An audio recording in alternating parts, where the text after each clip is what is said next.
Hi, this is Sean McGill from PDA247. I'm just going to do a quick demonstration of the LG KP500, which is more commonly known as the LG Cookie. The Carphone Warehouse in the UK currently sell it for £154 handset only, or £99 with a £10 top up for Orange, T-Mobile or O2. Mine was a £99 prepay model with a £10 T-Mobile SIM.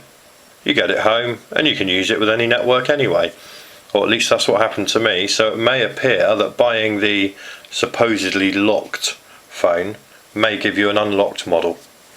As you can see, it's got quite a large 3-inch screen, slightly smaller, certainly slightly thinner than an iPod or an iPhone, but it's very well made. The materials aren't that expensive, but as you can see, it's one solid unit and it's extremely light.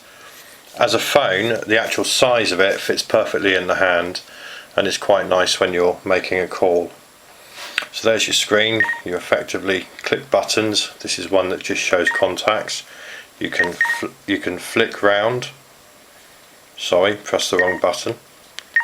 You can flick round, open that up, and drag things around. Make the clock larger. Make a calendar there.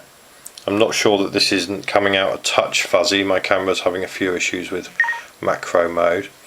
Everything's very fast, and when I've tested a few things on this, I've been quite impressed by how speedy the system is. For example, there you've got some photos. You can just scroll through almost as if you would. Oh, the photos popped up. So very similar to an iPhone setup. Turn it round, pop. Turn it back, pop. Very quick indeed. There's none of the lag you would see on a BlackBerry Storm or some HTC devices, and it just works very well. It is a very nice touch screen and surprisingly intuitive. You've got a music player, so away you go, it's just there. Doesn't sound particularly good through the external speaker, and I'd have to say that through the headphones which are included, it's quite tinny. It does lose a certain amount of bass, even on tracks that you wouldn't necessarily notice so much. But it's not bad. It's not a bad music player at all. It's just not. Doesn't really do a lot for. It wouldn't do a lot for anyone who's like used an iPod or is seriously into their music. You got a few extras like some games. Some of these games are very impressive. That, for example, is a game where you can do whatever you want. It's called Flying Dices. So you click it, you shake it. Hooray! You get some dice, but click down there. Let's have a quick game of Snakes and Ladders. Pops up. My go. And away I go. So I can come out of that. As you can see, even when it does appear to not be a multitasking system, but there's lots of other games here that you can play. Well, I say lots, I say there's about 4. It does accept Java games. You may suffer from some issues with regard to finding games that actually fit the size, and as it stands I haven't found any software at all for it. One other issue I had was that I couldn't really transfer video over. I've still got to work on that one. There's your calendar. Again, it's all quite basic, but it sort of works. You have a stylus, which interestingly comes out this way. For example, there's a drawing panel. So let's just add a drawing.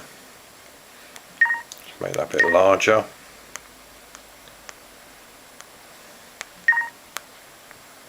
You can see that. So it's just sort of basic stuff. There is handwriting recognition, which I'm embarrassed to say I also haven't found yet, but actually typing on the screen itself is very easy, and it's a similar issue with regard to if you wanted to send a text or anything like that, or add an appointment. I found it quite quick. So standard stuff there, note, and up you get. Some keys and away you go. You can use your thumbs quite well, had no issues with that either. This is just a brief overview, and I have to say, for a £99 phone, it's extremely good. The voice quality is above average. The speakerphone is fantastic. It's as good as the BlackBerry Bold. The battery life, hard to tell at this time, but I don't think it's going to be too bad. Remember that this isn't a 3G enabled device either. All in all, it's got a lot going for it, and it's a huge bargain. It really is a bargain. A lot of what it doesn't necessarily do particularly well. The the LG connector is horrible. It's very difficult to put the USB cable in, but you do get an LG Suite with it, which allows you to transfer contacts, calendar entries, music, etc.